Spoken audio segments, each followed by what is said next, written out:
Castle Coombe, and the championship leader, Bobby Rowe, continued to show by taking yet another pole position. And he was well with that. Alongside him, Martin Short, one of his great... Well, TVR, of course, has many great rivals, amongst them Ian McKellar, winner of the Brands Hatch race earlier in the season. And these two, hammer and tongs they were, all the way through the opening laps of this race. McKellar had opted to go for a shorter diff, which meant that he was quick on some parts of the circuit, but Bobby Rowe, who locked up a wheel now and again, could certainly catch him on the very quick parts. McKellar, somewhere in that TVR, had a long and wide button, and he pressed it, and Bobby Rowe tried all the tricks of the trade to try and get round the outside. Talking about round the outside, Steve Hyde and Rob Gretton both shortened their TVRs at Camp Corner. Also with problems, Jamie Campbell-Walter was sidelined, but the checkered flag was out, and McKellar had indeed held off Bobby Rowe and took a very, very happy victory. Confirmation then, Bobby Rowe in second place, with Michael Caine taking a terrific third, Short, Sutcliffe and Cooper, 4th, 5th and 6th. Well, join us after the break for some thrills and spills from the TVRs from Castle Coombe. Don't go away. Race here, and so gets pole position. The rest lining up in the order in which they finished. 2/3 points on offer here, so it's really important to get a good start. 1/3 points were given for the earlier race, and here's Jamie Campbell-Walter in the 28 car. Whoa, squeezes through. How on earth did he get through there? Great piece of awareness and driving by Campbell-Walter, back in something like 12th place, but the leader is the pole position man, Ian McKellar. To the inside of Martin Short goes Bobby Rowe, but Short closed the door, everybody else filing through. There's normally all sorts of dramas here at Quarry, but remarkably they're all through safely. Up the way they go towards Old Paddock Bend, coming towards us. Look how much track there is here, lots of room for these big thundering motors. The AJP engines, 4.5 litre they are. There is Ian McKellar out front. Started his racing career on the circuits at 17 years of age. We're looking at Michael Caine, 44 the car. Just listen to that engine as he changes gear to try and get some more forward motion. Here are the leading three though. Ian McKellar, Martin Short, Bobby Rowe, all following way through. Steve Sutcliffe there in 4th place. And, well, it could not be closer. Phil Hindley, second in the championship, just behind Bobby Rowe. And Phil trying to pick up places, as indeed is Bobby Rowe. Well, can't quite find a way through there. There is Hindley in the distinctive green car, and behind him, Steve Cole, the man from Liverpool, desperately trying to leech himself on there. Ian Flux is making steady but sure-footed progress, back in about 9th place at the moment, but these two out front really have got a scrap on their hands.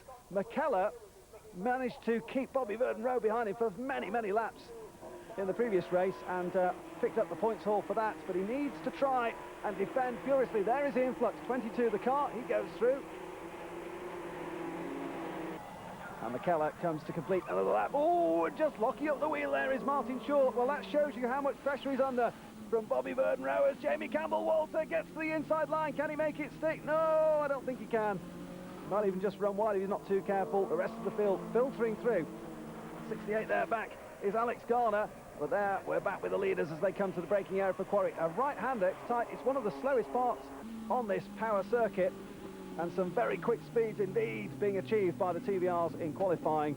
The pole position man averaging 130 miles an hour around the Castle Coombe circuit. 1.84 miles of track they've got to play on, and by Jove, are they playing, having a great time.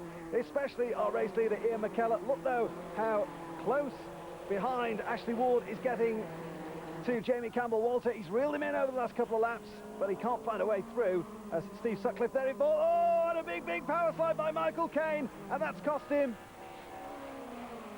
Well, Michael Caine loses a place. Still no change in the lead order as they go through Folly. A little rise there. The car goes light, and they try to get on the brakes in a straight line to hang it through Quarry. Well, oh, and a big lock up there. Woohoo, Ian Flux back in his old car after he set the other one alight at the previous round. So Fluxy trying to make it work. Oh, look at Steve Sutcliffe lifting a wheel, and here's the replay of Michael Caine's supreme car control. Stunning stuff as ever from the TVRs. Here's this great scrap going on. Michael Caine, after that great recovery, well, on board again with Jamie Campbell-Walter. Giles Cooper up ahead. Got to try and find a way through there somehow. Campbell-Walter is certainly the quicker of the two at the moment in terms of lap times. Talking of which, a new lap record established by Martin Short. What's going on behind? Oh, a huge shunt there. And depositing half the front end, that's Graham Jennings. Well, his first ever race in a rear-wheel drive car. He's not going to forget, is he? Normally races Fiestas, but this time out in the TVR, and he's well and truly out of this TVR. Safe and sound, though, that's the good news. Paramedics will just check him over, make sure all the bits are in the right place. Looks as though he'll be okay. Back to the front of this race.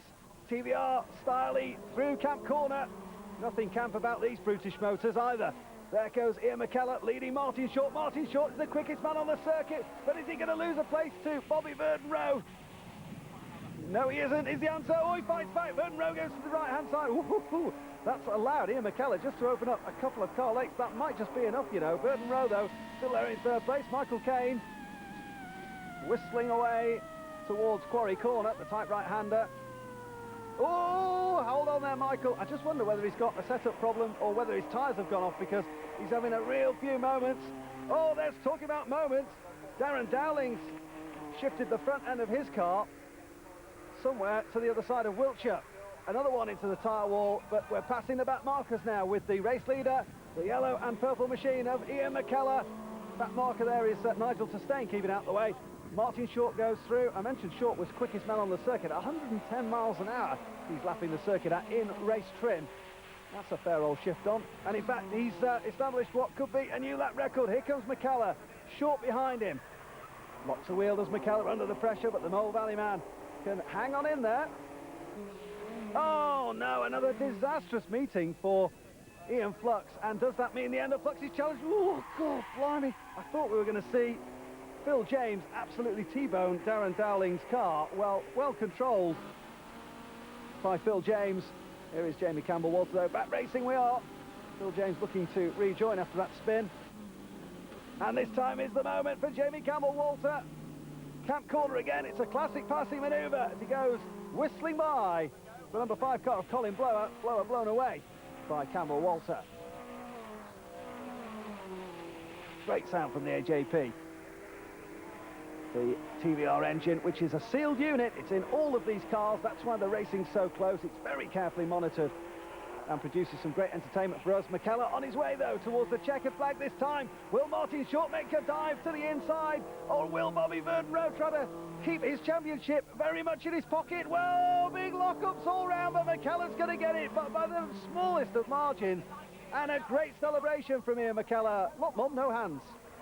Don't suggest you do that down the motorway, by the way. There's the confirmation. Ian McKellar from Martin Short, Bobby Verden-Rowe. Look how close the margin, less than a second, separated the top three. And talking about close margins, the final corner, the final lap, Matt Doman on the outside here, Alex Garner on the inside. Oh, and a huge impact. But a testimony to the strength of the TVR, they both walked away. Well, confirmation points after 7 rounds. Bobby Verden-Rowe looks in good for the championship.